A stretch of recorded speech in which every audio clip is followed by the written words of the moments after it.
Okay, good afternoon everyone. So we're going to continue on from what we've been learning about in genetics, and we're going to talk about something quite interesting and controversial, and that is the idea that at the moment we now have the technology to be able to change DNA, and in this particular instance we're going to be talking about the idea of being able to have the perfect child. So you've already set out in your groups with someone next to you, so you're in your groups of two. I'm going to do a think, pair, share activity. So I want between the two of you to decide who is going to be person number one and who is going to be person number two. I'm going to give you 5 seconds to make that decision. 5, 4, 3, 2, 1. Okay, hands up if you're person number one. Hands up if you are person number two. All right, fantastic. So what I want you to do in your groups is talk about what you think your idea of the perfect child would be. So to get started, I'm going to have person number one. They're going to start and they're going to talk about their idea of what the perfect child is. And I'm going to give you 1 minute to 1 to 2 minutes to have that discussion. And then when we finish that, I'm going to ask person number two to have that discussion. Are we ready? Okay. When I say go, person number one starts their discussion. 3, 2, 1, go.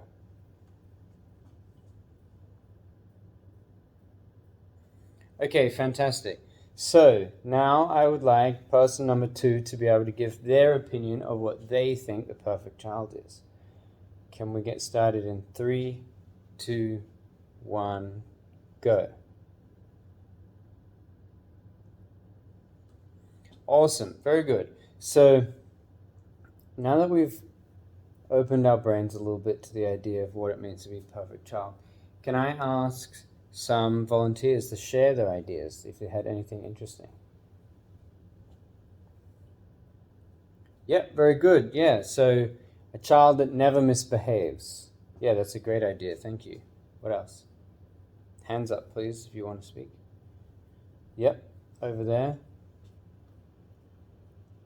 Yeah, fantastic. Maybe a child who always gets good grades at school. Does anyone else have any ideas? Hands up. Yeah, fantastic. Yeah, maybe a child who's great at sports. Did anyone else have anything interesting to add? Over there. Oh, that's an interesting idea. Someone who's lives forever. Okay, fantastic. Thanks everyone. So what I want you to do now is draw this table in your book. We've got strengths, weaknesses, and then we're going to talk about action and possibilities. I'll get into that into more detail in a moment. But working together, each with your individual tables, write down some strengths about the concept of having a perfect child, and working together, also come up with a list of weaknesses about the ability to have perfect children, being able to change their DNA. Do I have any questions?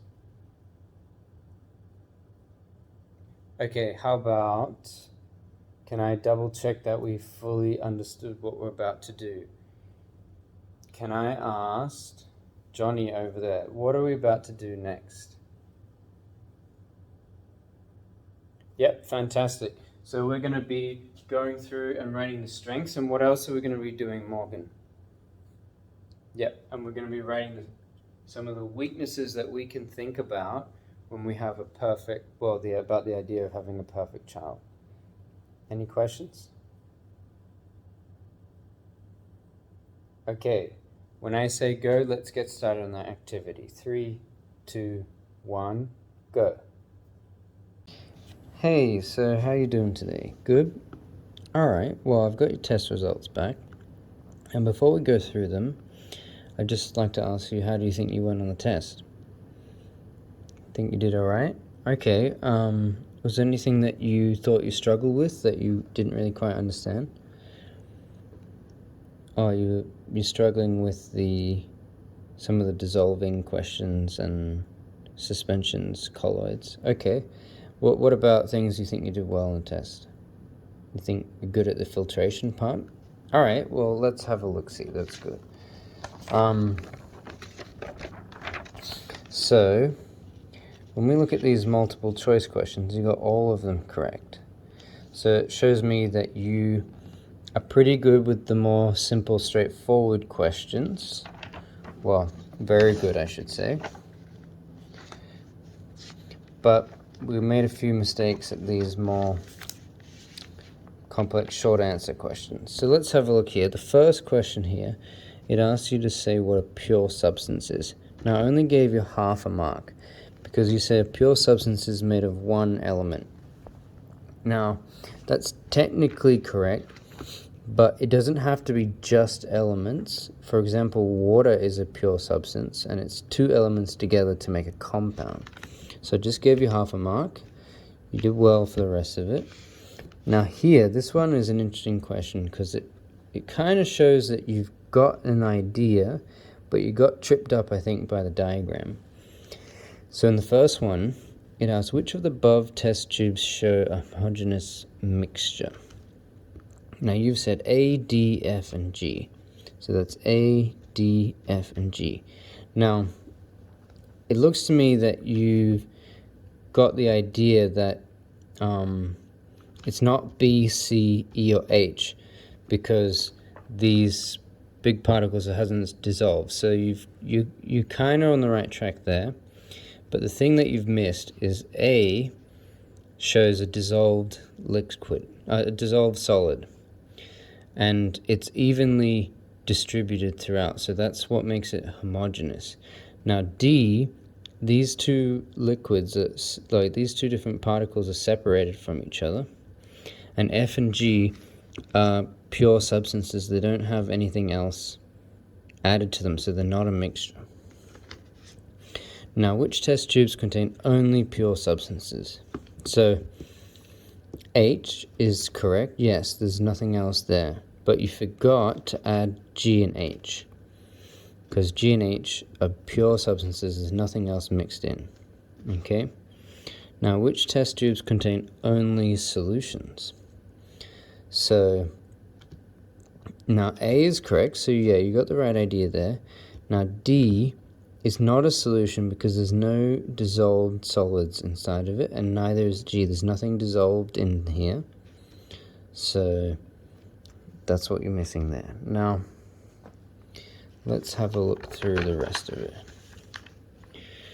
Now, you've got these four substances mixed and shaken with water and mixed and shaken with alcohol, and you got all of these correct, so that's a good job.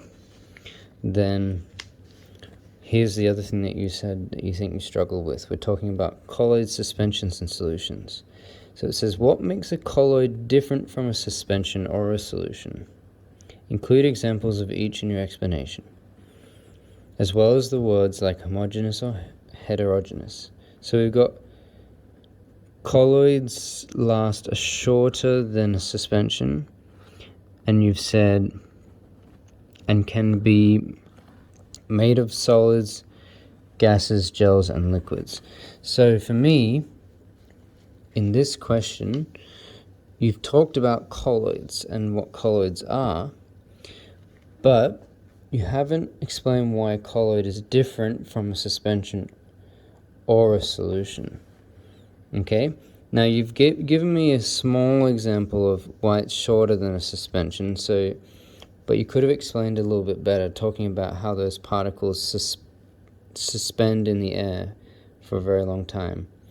And you also didn't use the words homogeneous or heterogeneous. So I've only given you 1 mark for this because I feel like you could have given more examples. Okay, and you could have really talked about this versus that and that versus this. Okay, rather than just colloid is from a suspension, okay? Now you did really well on the distillation and filtration questions here. and you did well on answering these questions, but it looks like I don't know if you ran out of time or you just didn't really know how to answer this question, but I think in future you need to work on your explanations and being clear with your explanations, okay? Today we're going to be talking about the adjustments I make to cater for students from diverse backgrounds.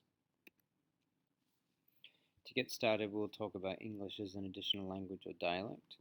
So I like to provide literacy support worksheets that I can find from the textbook, which are usually quite similar to the worksheets I give to the rest of the students, but they're a bit more stepped out and they have more, the questions are divided up a little bit more to make it easier to follow. I like to do group work, particularly think, pair, share activities where I'll tell students, okay, student number 1, it's your turn to speak, you have 30 seconds or a minute. Student number 2, now it's your turn to speak. And I feel like this gives them equal opportunity to be able to participate and practice their speaking. Another important one is clarity of speech. So when I speak quite clearly, calmly. I don't use idioms. I try not to use any slangs. My voice is not very, I don't have a strong Australian accent. I think it's quite a neutral accent, which I think that is quite helpful. And every class, which is also part of my literacy strategies, I provide definitions. I have students students have a glossary at the back of their books where we're writing down the new vocabulary with definitions. To cater for neurodiverse students, so in my classes I have quite a few ADHD and ASD students. I've only got one dyslexic student. For my ADHD, which is also helpful for my ASD students, I focus on my lesson planning. So I will write my agenda on the board and I'll cross it off as I go along. I have very clear transitions throughout the class, and I often, whenever I've got a task that's more than a minute or two, I will put a timer on the back of the board, not on the projector, a timer with classical music to help avoid the distractions and help let those students know how much time we have left on an activity, and as always, a seating plan to keep them away from other students who can distract them. In particular for ASD students, I always talk with the education assistants at the beginning of the lesson to tell them what's going on and what we're going to be doing. And often in worksheets, I'll color code each section so they know to work on each section at a time. Now with my dyslexic students, I try not to let the classes focus too much on reading and writing and mix it up with more practical activities.